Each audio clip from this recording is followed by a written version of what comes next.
Ross Chastain lining up for a shot as well in that all-blue number 1 for Trackhouse.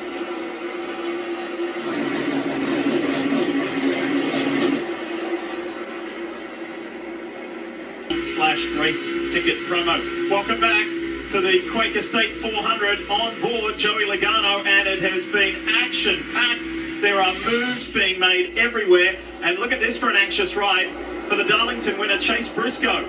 Cindric on the high line, Logano on the low line. Yeah. And when your car's driving bad, you get this many cars around you, pulls the air off your car, makes it drive even that much worse. Well, you know who's driving great at the moment is the 48 of Alex Bowman. He has surged his way forward. There he is. He's the 6th car in shot. He's trying to make a move on the inside of Joey Logano. And that's what he is so good at. You talk about how good it's driving. He puts that left front right on that white and red line and wraps the bottom of 3 and 4. Once again, not a lot of draft on the straightaway, but look how close he is. He'll go down here at the bottom of 1 and 2. And you almost saw the wiggle out of that 22 right.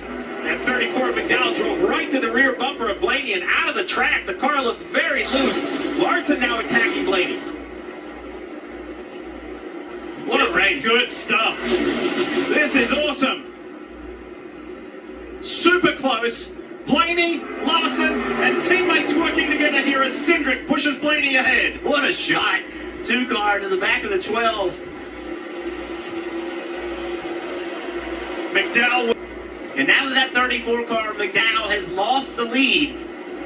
His car is going to drive much worse back here in traffic.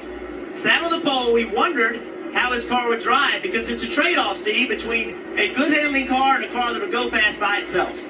Cars on the top, the 3 Team Penske cars on the bottom.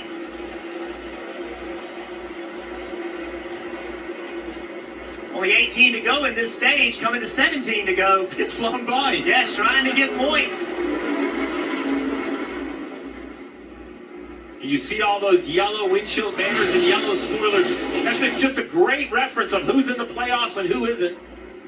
Ross Chastain, in the 1 who came so close to making the playoffs, is putting on a terrific show here, and Ross has advanced himself 14 positions since the drop of the green.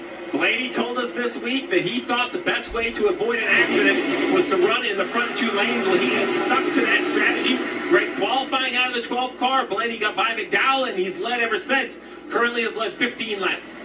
What's going to be interesting right now is they're getting side by side about 3 or 4 rows deep. So before you were afraid to make a move on the bottom, but now so left foot brake.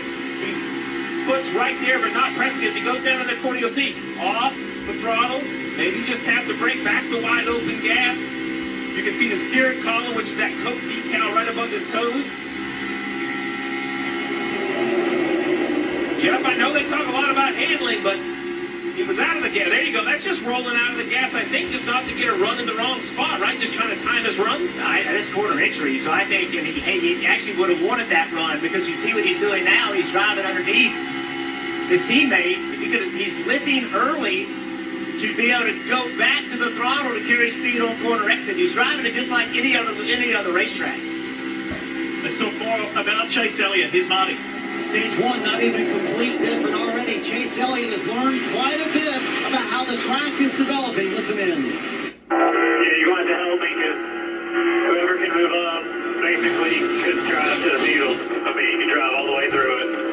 Nobody can move up because they're all sideways. Boy, Steve, it's clear handling is becoming a big issue for a lot of cars in the second half of this run. But if you're Alan Gustafson and you have that information from Chase Elliott, where do you go with it? Well, you can absolutely tighten up the race car, go to a tighter balance as he gives a big shove to his teammate in the 48. Remember, no practice, as Jeff pointed out. No cars on track together, just 1 lap of qualifying. What I love from Alan Gustafson is 50 laps in, I now have a goal. My driver needs to be a little tighter balance-wise so he can run the top of the racetrack. The driver from Dawsonville, Georgia, about 2 hours north of where we are, is having a good early stage 1 run.